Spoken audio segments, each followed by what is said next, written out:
My son's teacher has been giving him some strange homework. His latest assignment was horrifying. I'm not a massive fan of homework, but it seemed like the homework that Mrs. Wagner always set quite simple tasks that could easily be completed in a night for the most part. Initially, Dylan had to ask a parent and find out what their parents did for work and ask 3 questions about their job. But as time went on, I started to get scared. The homework began to get a little more personal. Every night, I would ask Dylan what his homework was for that night, and then I would help him with it if he needed help. That's when I noticed the homework becoming a little bit strange. One night, on Dylan's 3rd week of being in the new class, he came home looking upset. I asked him, when he entered the kitchen, what was wrong, and he told me that everything was okay. I could tell, though, that something was wrong, but he didn't want to tell me. Dylan spent most of the night in his room. We decided to let him stay there for a while, but after an hour or 2, I went in to see him and let him know that it was time to go to bed. I walked down to his room, opened the door, and when I looked inside, I saw that he had already fallen asleep over his workbook. I quietly walked over to him to gently wake him up and move him to his bed, but that's when I saw it. The homework task that was set for that night. The title that was written in Dylan's workbook was, "Would I miss my parents if I no longer lived with them?" At first, I was taken aback. This was a very weird task to set for a group of 14 and 15-year-olds. I didn't really know how to react to this. I continued to read, though, to see what else he had written. He had written, "I would miss both my mom and dad very much. I love them both a lot, and they help me with everything. I love spending dinner time with them, but I would probably love someone else as much as them if I had to, like you were saying today, Mrs. Wagner." When I read the final sentence, I felt chills down my spine. The words struck me like a brick to the face. What had Mrs. Wagner been telling my son? What was the purpose of telling him these things? I decided, probably stupidly, not to tell my wife about what I had found. She would worry, and she probably had a right to worry, but I didn't want to concern her. I decided that I would instead confront Mrs. Wagner tomorrow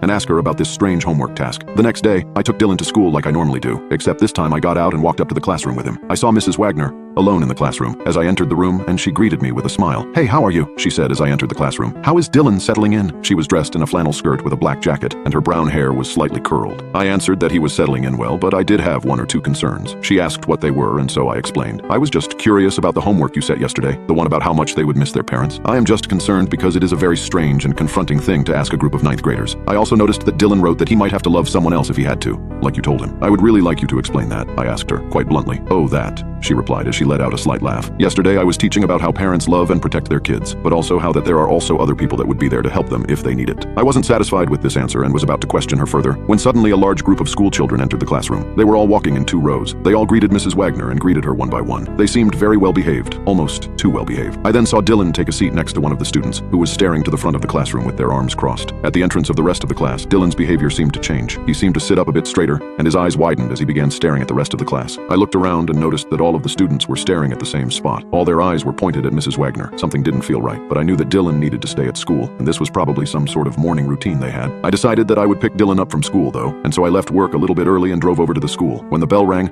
most of the kids came running and screaming out of the gate, apart from Mrs. Wagner's class. They all walked out in a line, walking in time. This disturbed me. I had never seen a group of students so well behaved, especially even after the school bell had rung. Dylan walked over to the car and hopped in. He didn't say anything and sat in his seat, staring straight forward. I asked him if he was okay, and he just gave me a blunt response, almost instantly. Yes. I drove him home in silence, and when we got home and inside, Dylan went straight to his room and closed the door. I knew something was definitely wrong, but I didn't know what. I decided to leave him alone until my wife got home, and I would tell her everything that had been going on. She got home about half an hour later, and I sat her down and explained everything that had been going on. She sat and listened, and started to look more and more worried with every word I said. Maybe I should go and talk to him. He might like that, she said once I had finished explaining everything. I agreed, and so she went into his room, and I waited out in the lounge room for them to finish talking to each other. 15 minutes later, Dylan walked out of his room and into the lounge room. He was holding a small workbook, and he said, "Can you help me with my homework, Dad?" "Of course. Come and show me what you need help with," I replied. He held out the notebook, and I took it out of his hands and read the homework task for tonight. Written on the top line of the page was one task: research the best way to inject your parents with anesthetic. I barely finished reading the sentence when I felt the sharp pain in my neck, and I looked down and saw the needle sticking out of the side of my neck. Dylan was holding the other end of the needle, a blank stare on his face. Everything started to go black, and the last thing I remember seeing is Dylan staring down at me as I lay on the floor. I don't know how long I was out, but I was awoken by my wife screaming and crying. I woke up startled as she continued to scream. "He's gone. Dylan's gone." She kept screaming. I looked up at her, and the first thing I saw was the small pin prick that was on the side of her neck. She had been injected too. I didn't know what to do, but I knew I had to find my son. I tried my best to get up, but I think the drug hadn't properly worn off yet because I still couldn't move properly. I could move my arms, so I managed to get my phone out of my pocket and dial the police. I explained to them what had happened, and they said that they would send officers out and would begin looking for Dylan. I then noticed that it was already 9 in the morning, and so I decided to ring the school and see if Dylan had gone there. I dialed, and a lady answered the phone. I asked if she had seen Dylan from Mrs. Wagner's class. "No, I am very sorry, but we haven't seen him today. In fact, we haven't seen anyone from Mrs. Wagner's class today. They are all absent," which is very odd.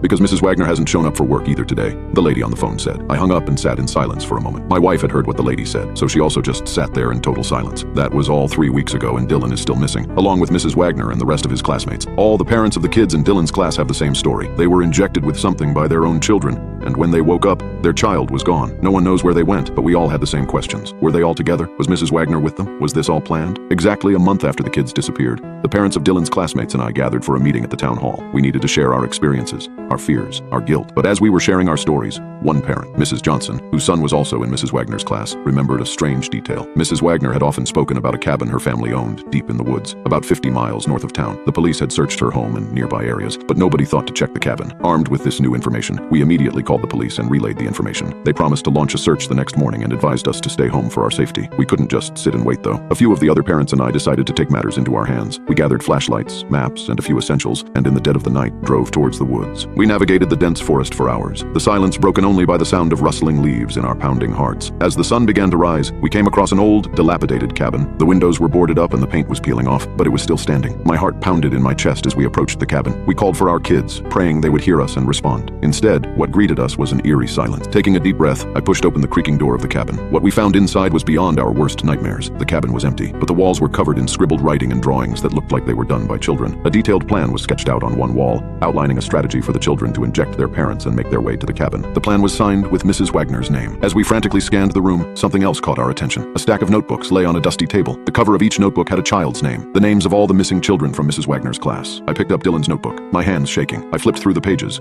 filled with more strange homework assignments, notes, and ramblings that seemed to be instructions from Mrs. Wagner. The last page stopped my heart. It was a drawing made by Dylan. It showed all the children, including him, standing hand in hand with Mrs. Wagner. They were standing at the edge of what seemed like a cliff, all smiling. And under the drawing, Dylan had written one chilling line: "How to eliminate your family, including yourself."